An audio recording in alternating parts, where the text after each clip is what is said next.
Hello, my name is Keith, and I'm with Velvet Sacrifice. We're going to ask this dude some questions today.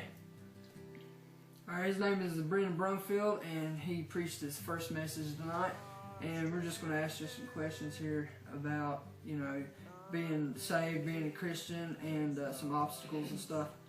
But the first one is, share a little bit about how you came to live for Christ. Well, my testimony is kind of funny, as you. So me and my cousin-in-law Floyd, we was on our way to Tazewell, and I seen this bright light coming up from the sky, and I didn't really think about it much at the time, and I seen this beam coming from it. Well, I thought the rapture was taking place.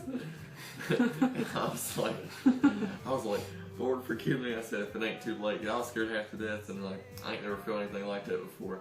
And then I asked Lord into my heart and stuff like that, and after that I realized it was just an airplane, and I said that was too close to call. I said that was the worst fear I've ever felt. I said I ain't doing that again, so I just dedicated my life to the Lord, and I ain't looked back since. That's awesome. Since you've come to know Christ, I know I've had a lot of things happen to me before that really test me, like being young and stuff like that. But what is something that you've had to overcome so far in your Christian walk? Like a challenge that you've had to overcome? Definitely like school and changing your social groups, stuff like that, because people think since you're a Christian you completely change. Which you do. You do completely change, but you don't change for worse, you change for the better.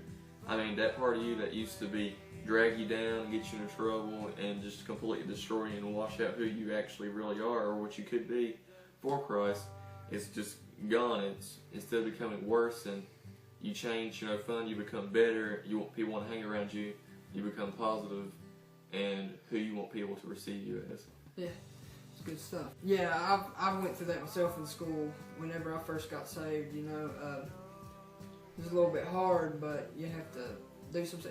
You can still be fun and be a Christian. Yeah, I totally agree with that. What do you love about being a Christian? Like, from the world's point of view to your point of view, can you explain, what is something that you just love about the Christian walk?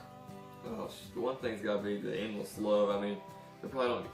There goes some days where I feel like I'm far away from God, but I know He's right there beside me, and it's just endless amount of love and grace. There's nothing I can do or slip up enough that the Lord won't forgive me of, because He knows we all make mistakes, because we're not perfect or nothing. We all make mistakes, and just the endless love that He gives for us and understanding of our mistakes and stuff like that. He knows our heart and what we actually mean, because if we do something in the flesh or something that on accident or something like that, He knows our hearts and He knows what our true intentions are.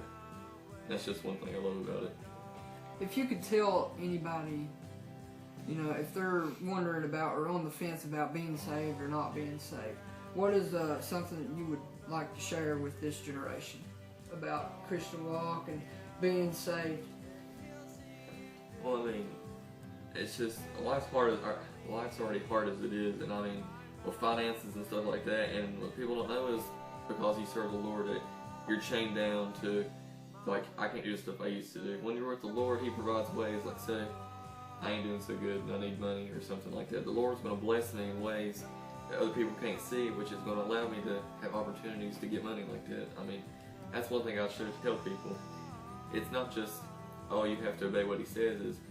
He's your Father. He's your God. He's your Father. He provides for you. He's like your dad. He's like, you ask your dad for money and stuff like that, and He'll provide you, clothe you, and walk with you all the way and protect you. Yeah, I agree with that. It's like, say if you have a kid, when people see your kid, the reflection of how that kid acts is going to fall on you. Yeah. How you raise that kid. It's the same thing with God. We're made in His image and His likeness. He has a sense of humor, just like we do. We all make mistakes, and how do you handle judgment? Like when somebody comes to you and they're like, well, you messed up, you must not be a Christian now. How do you come about explaining, hey, we all mess up? Well, it's just like the prodigal son. It's like he went out and he did all this stuff in the world, and he was sleeping with the pigs, eating with the pigs, and he came back to his dad. He just wanted to he'd be a slave for his dad as long as he get to come back and his Father forgave him, and I mean, that's how Jesus is to us. And if people are judging me about that, I mean, I know I messed up, and I know I asked for forgiveness, and I know the Lord forgive me. I mean, it don't really matter to me if somebody's like, oh, well, you did this, you can't be forgiven. I know I could be forgiven. So, and that's all that matters to me. It's my relationship between God and myself. Yeah. Alright, the last question that I'll ask is, and it's the most important question and the most important topic, is what's your vision about seeing Riverview changed and seeing the town of War changed? What's your vision on how God's going to do that through your ministry? We're just an example. We're the light. We gotta let our light shine, let it be known. When people see how some people might be like, well, I was always thinking about being a Christian, but I don't know what people's gonna think of me. We let people see our light and see how we don't care what the world and how they look at us and judge us, and all our stuff that we do for Christ and stuff like that. And our ministry and our music and stuff like that helps break that bondage between the world and the people, which gets that word, and we're basically just wedging in the word right there.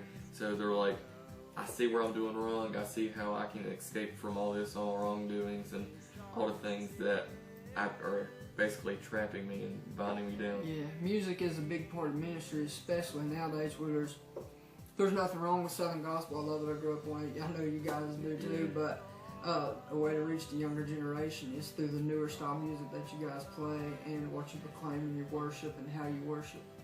But yeah, good interview. But that's all we're gonna ask.